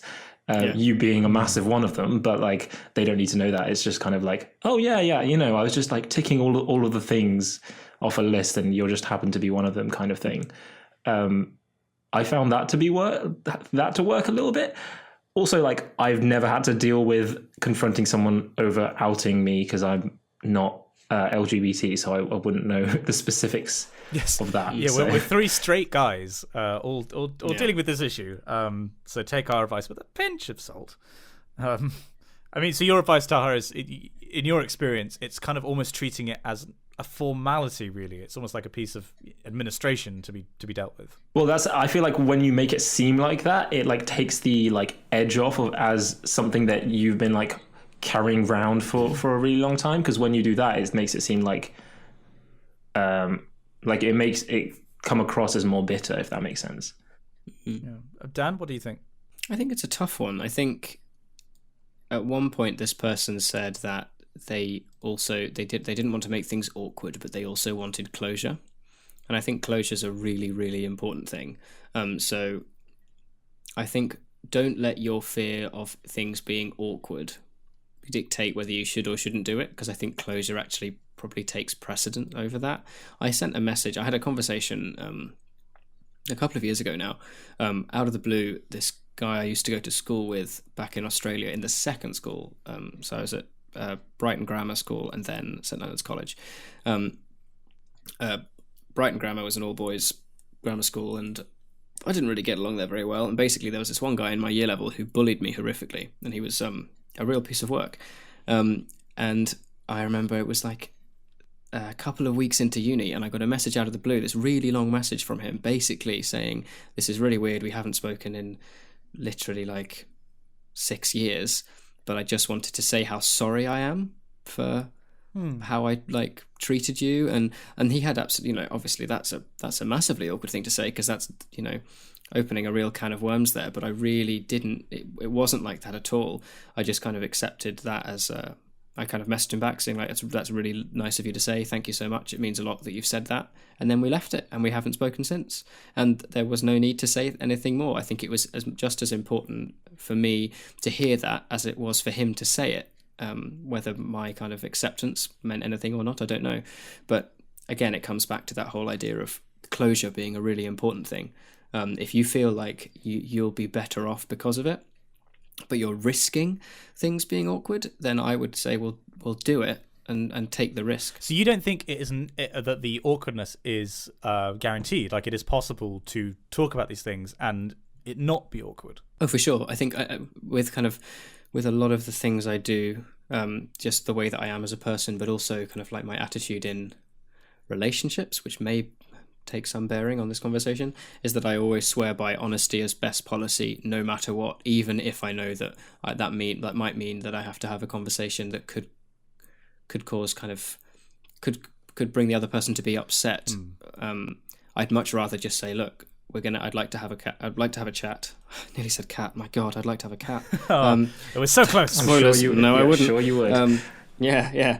But yeah, I think that just being able to speak freely makes things so much easier. And like what Taha said, maybe preface what you're saying by saying, like, this doesn't necessarily warrant a reply, but I just want you to know that this is something that I want to say, because it's important for me to say, and leave it at that. If you want to send something back, then sure. But it's just, this is something that I need to get off my chest. Yeah, but also, like, if you haven't talked to this person in like a while, it's kind of like, if it becomes awkward, like, it's kind of fine.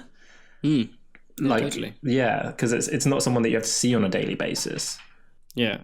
And for having that conversation, it's, maybe you will, but the chances of suddenly kind of sparking up and reigniting the friendship, I think, is pretty slim.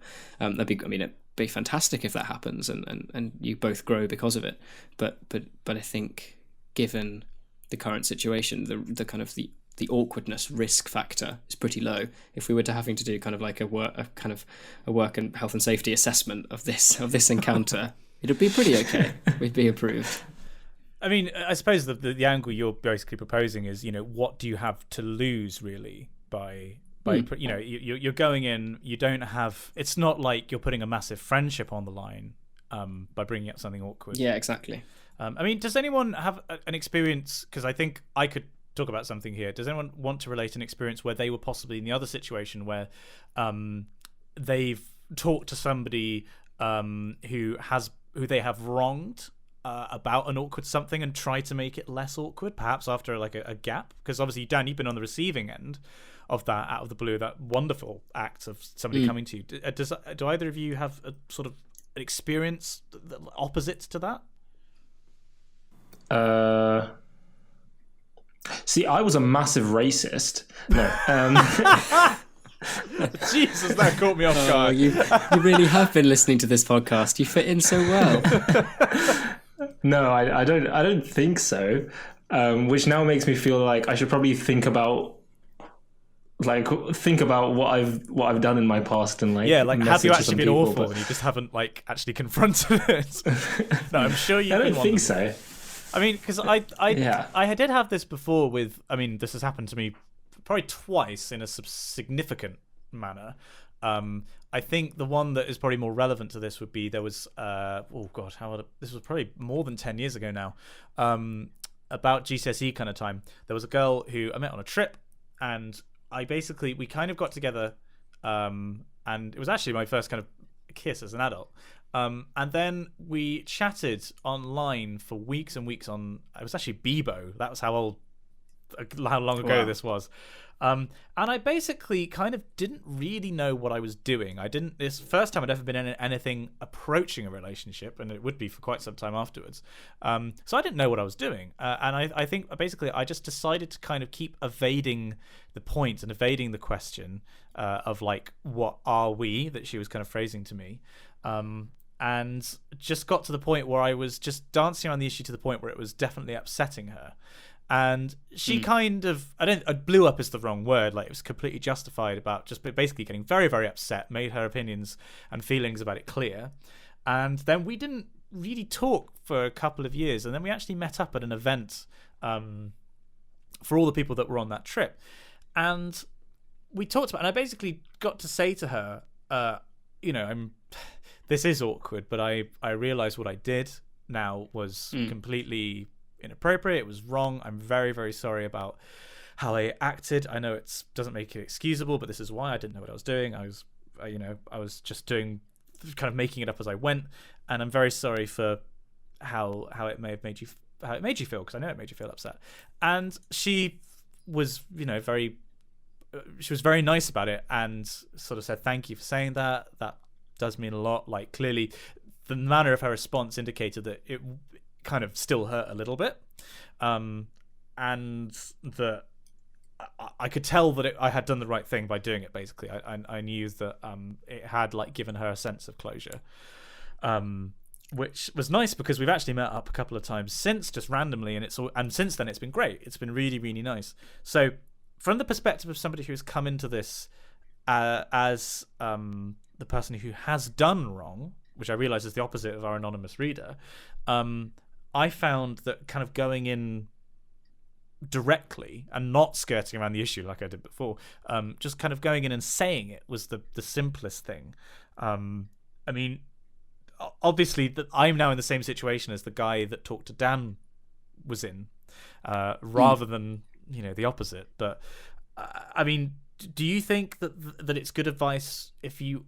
We've already determined that basically it's a low risk venture, but do you think that our reader doing the same as me and going in pretty directly and just outright coming up to a person and saying it, do you think that's a good course of action? I think there's also a slight difference in the scenario, right? Because it's like they're trying to highlight something that the other person has done wrong. Yes, of course, yeah.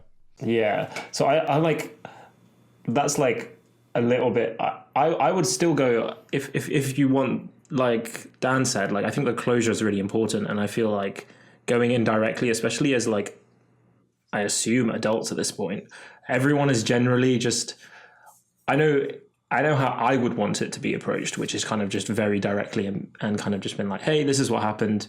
And I think everyone, especially in their 20s, like kind of is in this massive process of learning. And I think they would very much welcome any constructive criticism about their past behavior. No, I agree. Yeah. I mean, this is an awkward one to try and answer because we are all straight and we have been either on the receiving end of this, or in my case, I've been the person who's sort of done the apologizing. But I mean, it's difficult for us to give direct experience about this. But I mean, I feel like the advice of it's a good idea to go for it and just to be forthright about it, I think is probably the best that we can come up with. Yeah. There was this thing. So there was this tweet that I saw, which is kind of relevant here, which was about like arguments, and it was a phrase from a Japanese book that this guy had tweeted, which was, always remember that to argue and win is to break down the reality of the person you are arguing against. It is painful to lose your reality, so be kind even when you're right. And I think, like, even though it's not an argument, I think that being confronted with the fact that you've done something wrong is actually a really hard thing to like experience.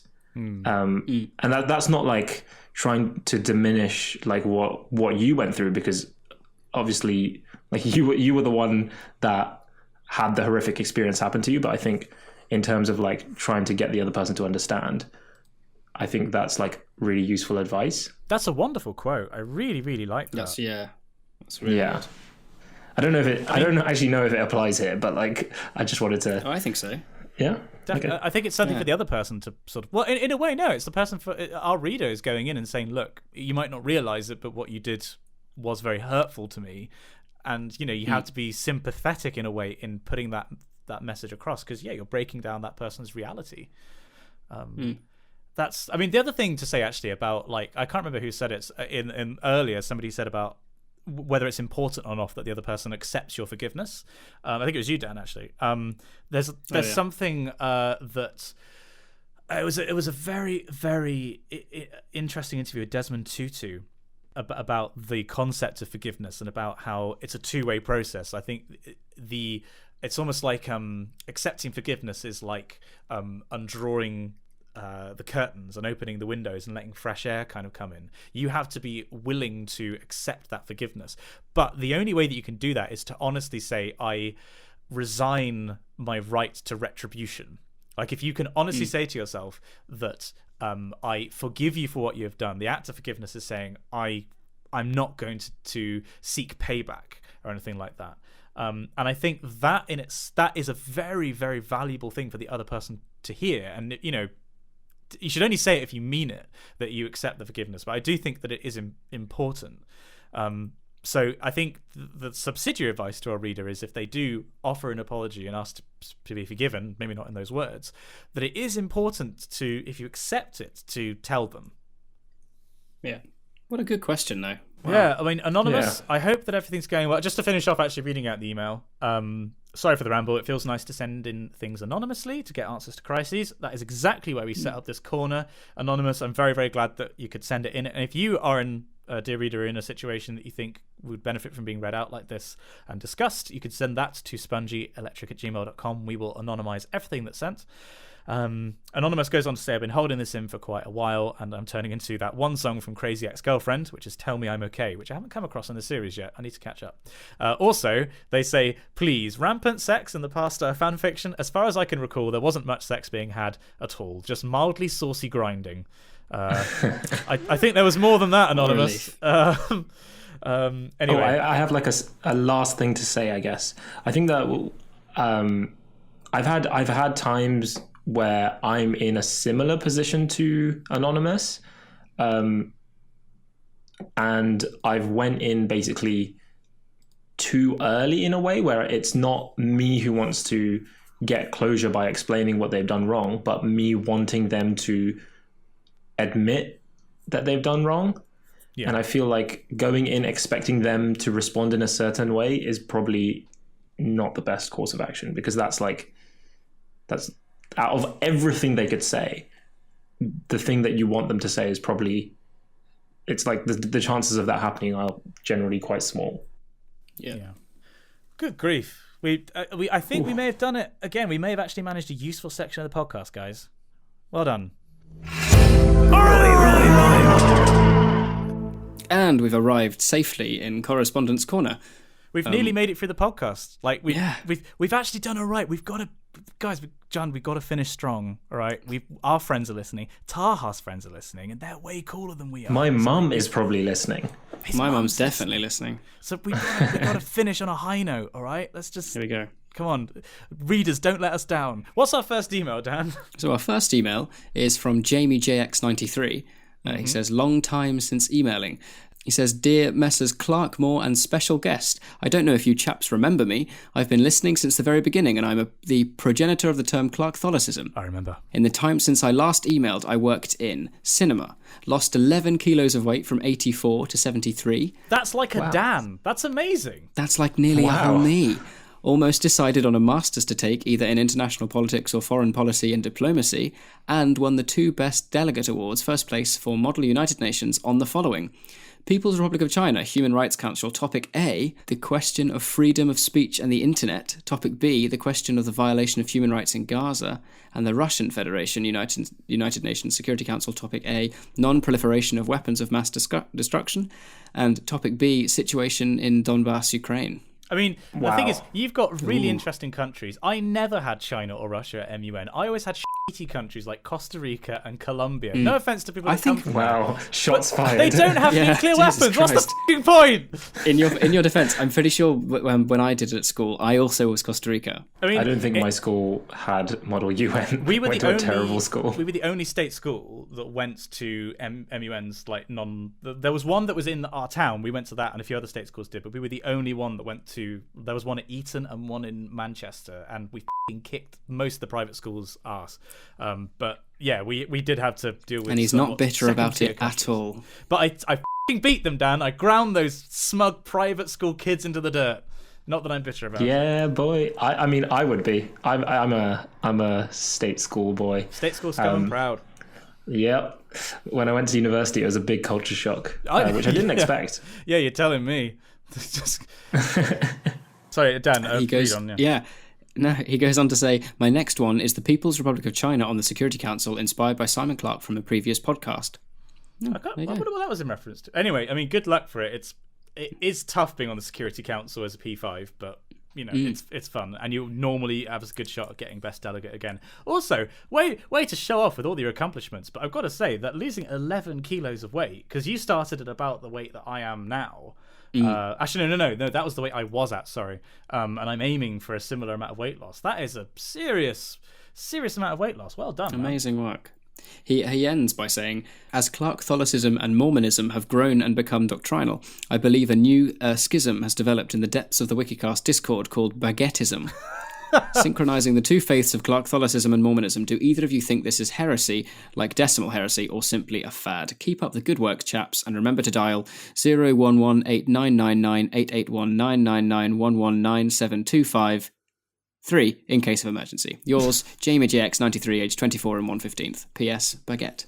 I mean, to me, anything that is not directly in line with Clark-Catholicism and Mormonism, that is heresy. That Totally. is 40k levels of heresy. I mean, and Taha, would you describe yourself? For the record, I subscribe to Baguettism.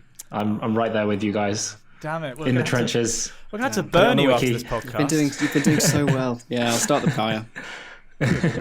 Either that will turn you into a servitor for the glory of the Imperium of Wikicast. That is terrible. I mean, it's such a nerd. It will. No. Actually, you say that. Cellular Page, our second favorite biologist, messaged me earlier. She basically noticed something on my private Facebook profile. I was like, "Why is this?" And I replied saying, "Do you really want to know?" And then she went, "Yeah, go on." And I sent her about 4. It would have filled a whole A4 side of the backstory from the 40k universe about why the specific thing was on my Facebook profile, and she was like, Jesus Christ, I really wish I hadn't asked. Do not doubt. Nobody should doubt the depths of my nerdiness when it comes to 40k. But I mean, I also want to loop back and just I want to be front and center on the Baguettism wiki page. That's all I'm saying. Yeah. He's a martyr. Don't let it happen. I saw a power vacuum and I was right there. Yeah. They have the third faith that's appeared in the lands, and we're doing our best to crush it. But like the picture of Taha on the Wikipedia page as like a martyr. God damn it! We're gonna have to burn you afterwards, Taha. It's been nice knowing you. I mean, thank you for email, Jamie.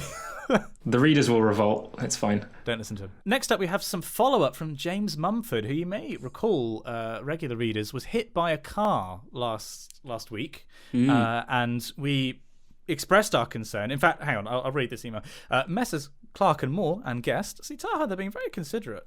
Thank you so much for your kind words regarding my accident last week. I appreciate your concern, not least for my sizable arse. Yes, Simon, I am indeed currently a thick boy, despite my best efforts. You made a big dent in that windscreen. That's all I'm saying.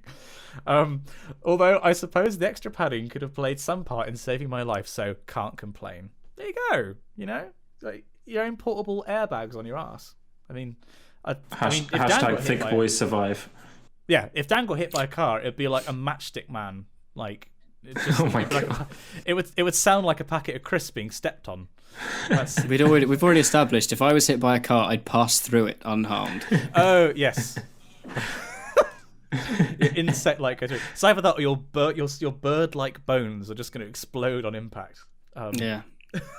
Keeping it light on the Wikicast. Thanks for emailing in. Much like Dan's skeleton. This leads me to my question.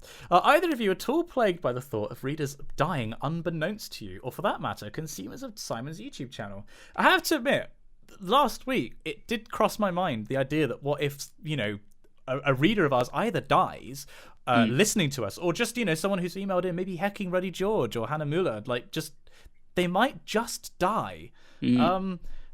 I mean, I suppose I'm plagued by the thought now. Or your forehead. Yeah. Oh my god. Don't say that. Don't joke about that. I'd weep for days. Good grief! On the Twitch chat, can we please see some praying emojis? RNGesus is close enough. Let's get a bunch of RNGesus. In the chat, hashtag pray for Dan's forehead. Because 1 like equals 1 prayer. She's like our mascot. Well, sorry, I mean your forehead is like our mascot. I mean, like the idea. It's the whole thing about dying digitally. I think we might have talked about this before, but leaving behind a digital footprint after death is something that culturally we're not ready for. I don't think. No. Yeah, not at all. I found this really weird because there was some person who I knew. They were a exchange student for a term or something at my secondary school. It wasn't he wasn't actually an exchange student. He was here for a term for some reason.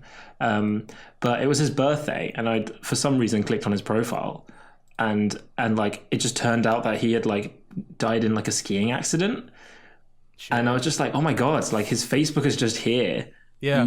And it's just like, it was so surreal. I mean, there's a mutual friend of Dan and I who very unexpectedly died relatively recently, and their Facebook page is just still there. I mean, I think if I remember rightly, their parents had logged in to explain what had happened, and they were going to leave the Facebook up, which is, I think, very interesting that Facebook allows you to do that, and obviously it's very tightly regulated. But I think also, not only is it interesting for that, it's interesting because it's quite, from what I can understand, it's quite a common thing. For people, well, now it almost serves as like a digital shrine. I had a really, really good friend of mine in again actually at Brighton Grammar School, who was clearly going through kind of a really tough time, and he actually ended up taking his own life. We were in year 7, and that was the same thing for years and years and years. All of the time throughout Australia, on his birthday, you'd get this outpouring of kind of love that would just be on that page, and you can it's a really kind of eerie thing, you know. I mean, and that's just people that you have a kind of a level social relationship with. I mean, this question is about like people who very intimately know us because they listen to so many episodes of the podcast, they might watch the vlog or whatever, and then like they could die and I'd never know that connection existed. It is a very chilling thing to think about. I mean, because statistically, with the number of people who've watched my videos, some people who have watched my videos will have died. It's as James says, the podcast has been going since mid 2017. Simon's YouTube channel has over 100,000 subscribers, so it's more of a statistical probability than a hypothetical. How many of us are gone? It's I don't have a processed opinion about that yet because I'm not ready to consider it. I don't think. I mean, this is the first time it's not the first time in history, but like it's the first time in history where it's been commonplace to have, a profile that is public to so many people and so few of them back. Like, I don't know. Yeah, I want to do my master's on this topic. Oh, really? Now that would be interesting. Yes, it's called parasocial relationships. Yes. It's only ever been researched in terms of like people's children's relationships with like superheroes and Barbie dolls and things. And it's like a very under-researched thing, especially in the internet age. But yeah, it's such a weird idea. Like, and yeah, like the whole thing is like so overwhelmingly like complex that it's just easier to not think about it. Yeah, quite. Okay, so interesting though. I mean, thank you very much for the email, James. I mean, that's thanks for putting us down, man. Like we were going so great. Anyway, Dan, can you pick us up and make us feel a little bit lighter? Thank you, though, James. We've got another email here from Sarah Swinton. She says, "Dear Messrs Moore and Clark, I'm a long-time reader, first-time writer, and just wanted to thank you for the hours of entertaining audio. Listening to the podcast definitely helped me get through studying for my uni exams last December. I had fluid mechanics, programming, and maths. I'm a second-year aerospace engineering student. Yay, space. My kind of girl. That's a lie. I like pixels.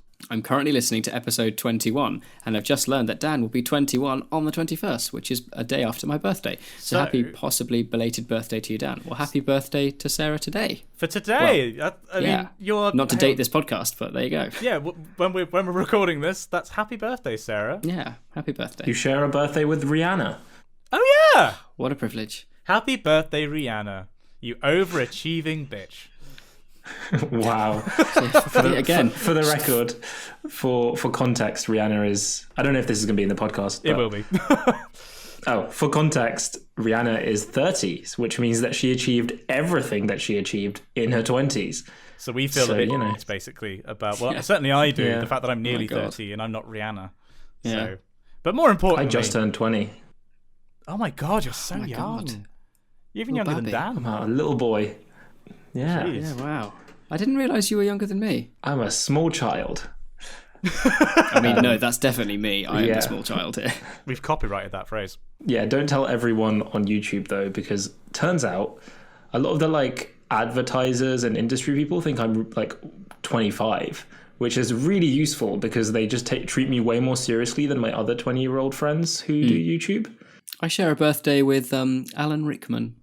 Ah, very nice. which is always always adds a bit of a sad thing to my. Ever since he passed away, I've kind of like I've had like this weird tradition. Well, I've done it always at home, but I've kept it up while I've been at uni.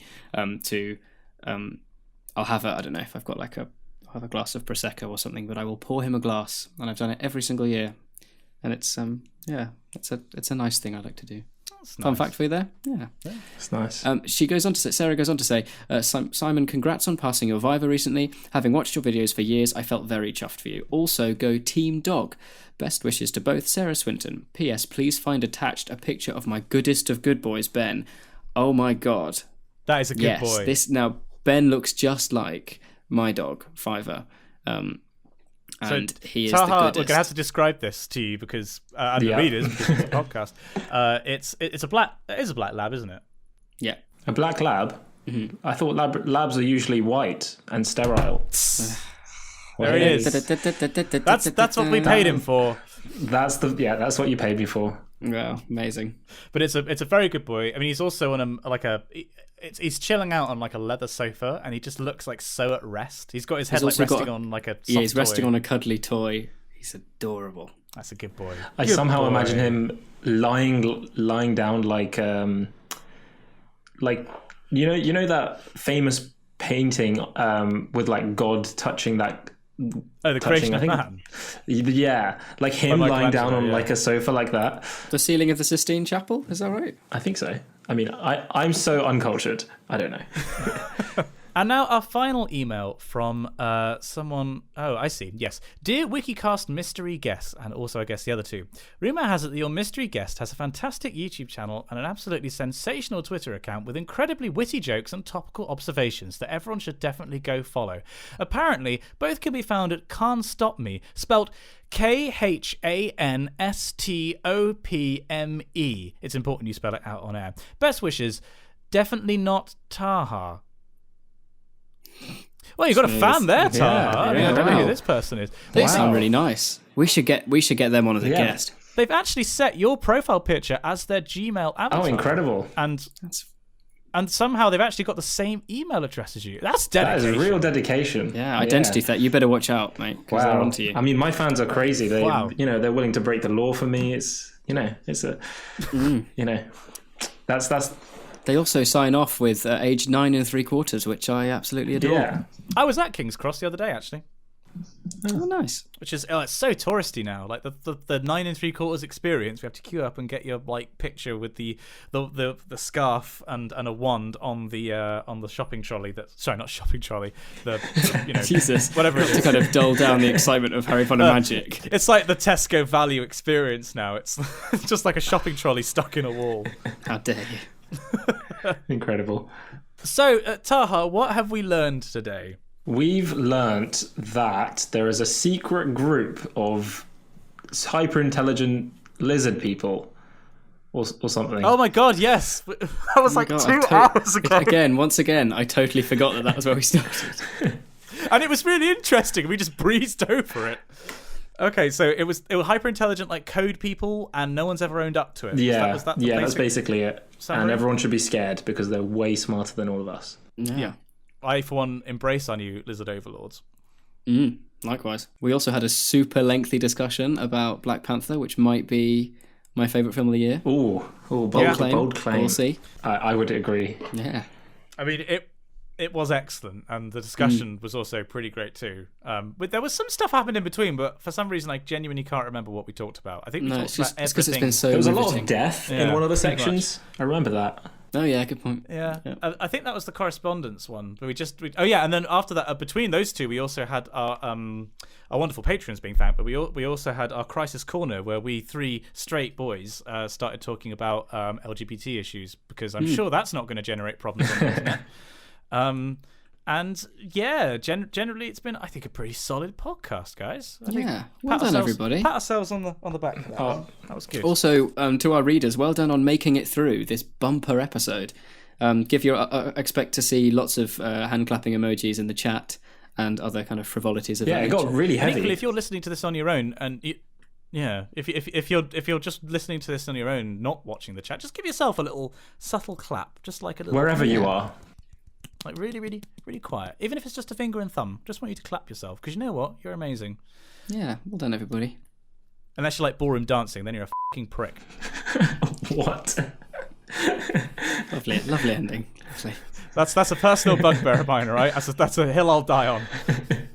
That's all for this week's episode. Don't forget to subscribe to us on your podcasting service of choice. You can like us on Facebook, and if you'd like to see our faces, check out our YouTube channel, Spongy and Electric. Thoughts on the film Black Panther, internet conspiracy theories, and other thoughts on the show can be sent to us at spongyelectric@gmail.com. We'd love to hear from you. Thank you for joining us for this podcast, Taha.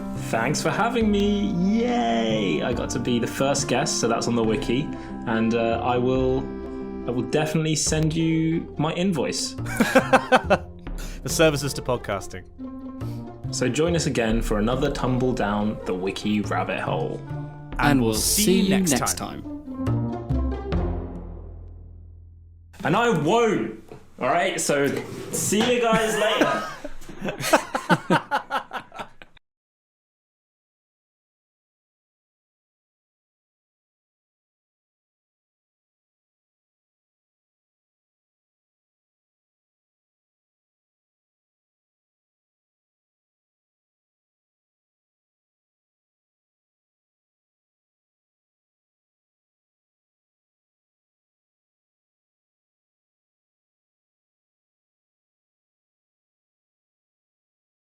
And then our final... Oh, actually, can you wait for a second, because Ed's getting a beer.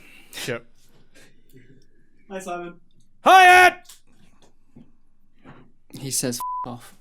No, I didn't! I love you too. Oh, you didn't have Incredible. a on? Nope. Oh, I was going to swear at him. We're going to do one more correspondence and then wrap up, so I should be done in about 10-15 minutes. He can't hear me, can he? Started at 8, Nope. right? Yeah. No, we started recording at 20 to 9. Ed, you're a prick! Simon says he loves you, Kirili.